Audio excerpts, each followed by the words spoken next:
This is a podcast from Torfaen Voluntary Alliance. Hello, I'm Patrick Downs. Welcome to Word from the Third, where we'll be taking a look at all the big stories and news from the third sector here in Torfaen. So, in Word from the Third today, I'm in the Civic Centre in Pontypool. I've been joined by the leader of Torfaen County Borough Council, Antony Hunt. Anthony, how are you? Yeah, good, thank you.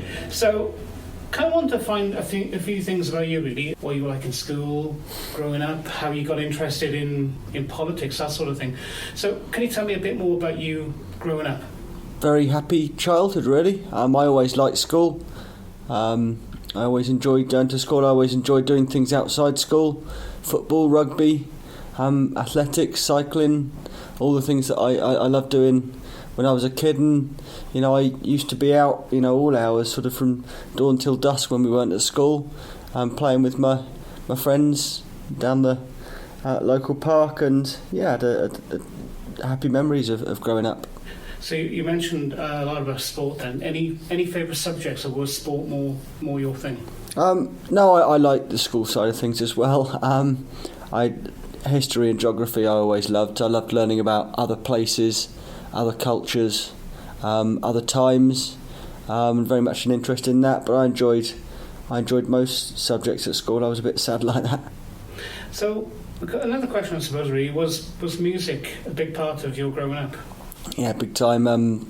From when I was about 13 or 14, I remember a friend had an older brother who introduced me to the wonders of David Bowie. Nice. And then from there I really got into all sorts of music. When I was sort of a younger teenager, there was sort of Nirvana, and then I got into sort of Green Day, and then sort of typical cliched sort of kid growing up in the 90s, very much into my sort of Blur, Suede, bands like that growing up. I've always been a massive Bruce Springsteen fan as well.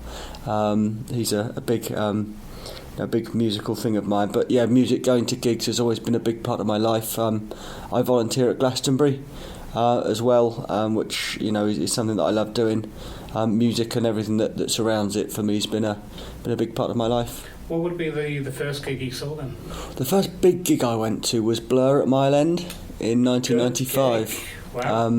That was the first big one I remember going to. We got tickets that came with a bus up there, and I remember I found £20 on the floor on my way in, which was just the start of one of the most memorable days of my life. I think it was it June the 17th, 1995?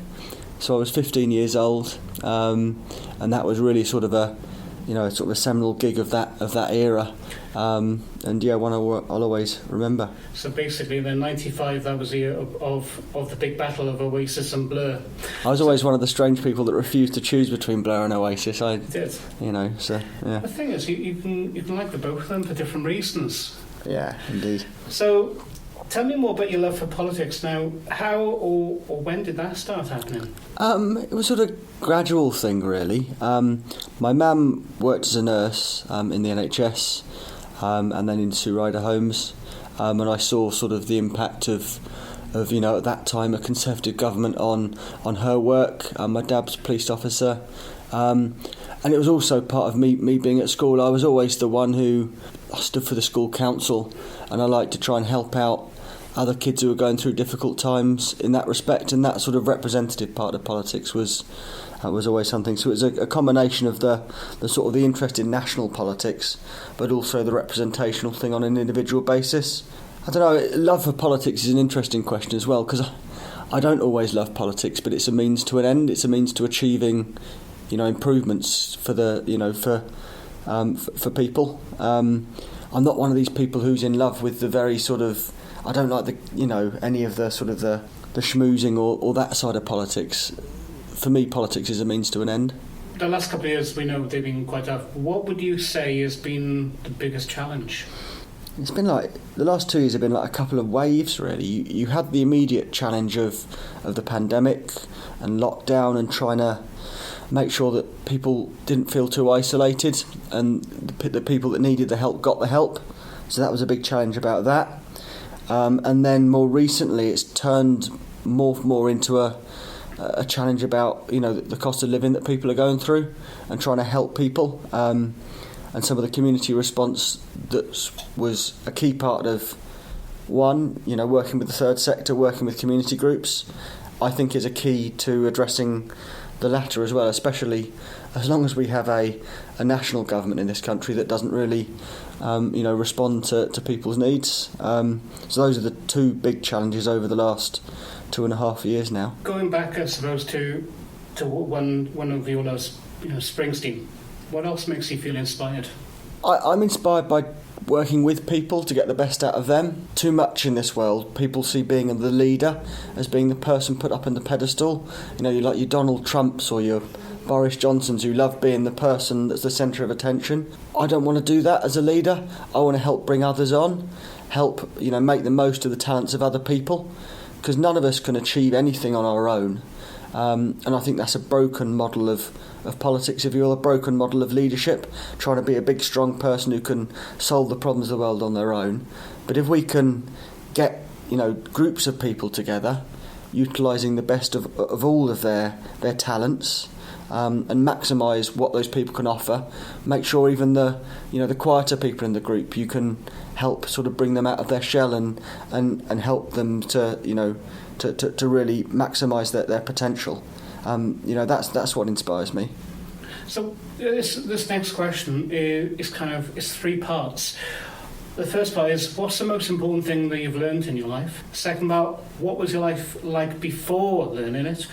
And then what's your life been like after learning it? The most important thing I've learned in my life sometimes is that listening is sometimes more important than talking. And also that just because someone disagrees with you or has a different perspective from you doesn't mean that they're necessarily a bad person. What was my life like before learning it? I guess growing up as a teenager, you feel you need to, if you're involved in politics, be the one that says something that people notice, that you have to sort of thrust yourself forwards. Whereas actually in reality I've found that sometimes you can get the best results if you stop and listen to people. Politics in our world as well, especially in the social media age, can be very much like, two groups of people throwing stones at each other.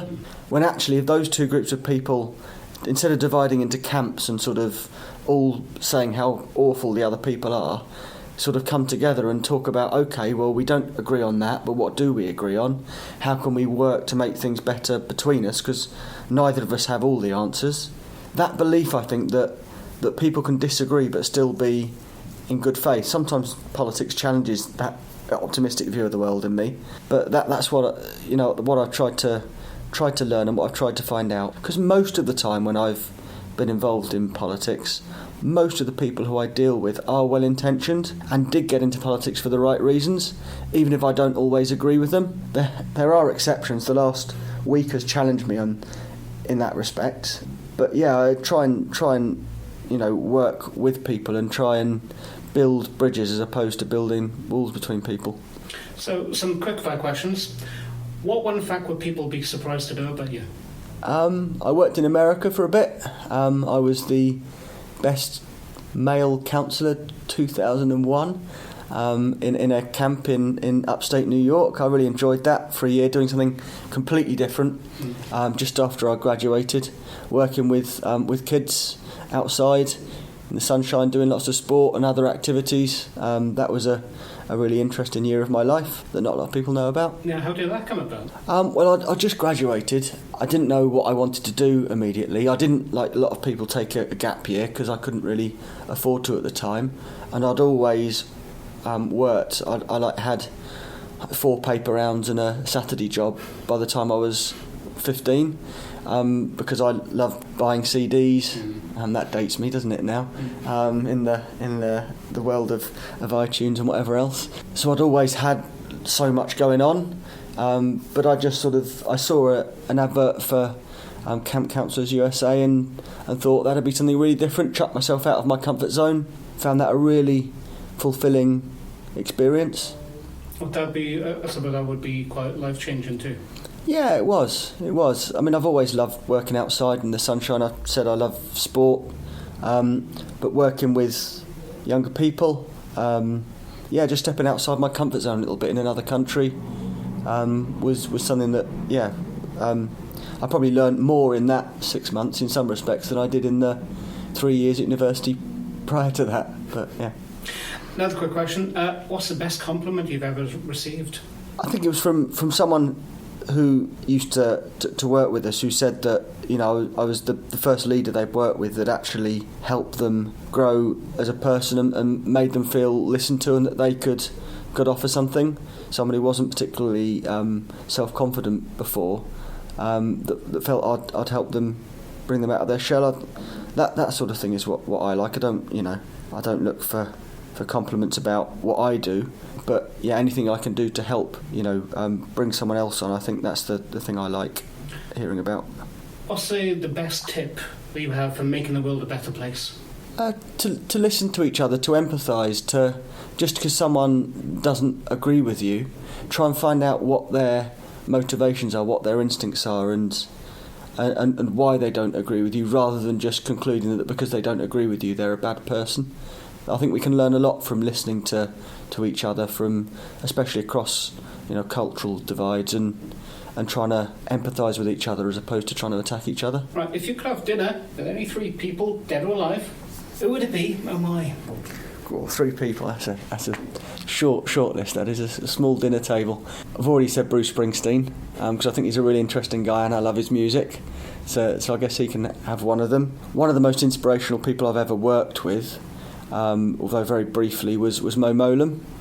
Unfortunately no longer with us, but a really, a mix of someone incredibly intelligent but also who had a great sense of humour and would make for a great dinner party guest, I think, so Mo can come along. I'm a real fan of, I know again it's a bit of a cliche, but Barack Obama. I think he was a really good president and a really good world leader who tried to bring people together and tried to rule with some sort of empathy and intelligence that I think's been and was sadly lacking in his successor. And I think, especially with Obama, there his oratory skills were just, you could listen to him all day.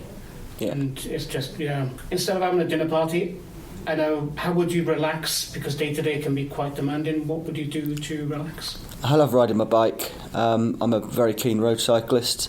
I've been lucky enough to cycle in lots of different places in the world, and I've been lucky enough to live somewhere here that I can, cycle in some of the best roads in anywhere really, up and around sort of the Brecon Beacons, out past the valleys, Mid Wales, North Wales. I love going out on my bike. I can, do miles and miles and miles, and that really acts as an escape for me and gives me a physical challenge, but also a bit of headspace really. When you're on your bike, you can't answer emails or look at text messages or anything like that. Yeah, so that's really my escape. I love spending time with my family as well, and I do things like junior football coaching that give me something different to do. But yeah, my bike is the one sort of thing that's my sort of my me time that I can get away and relax in that respect.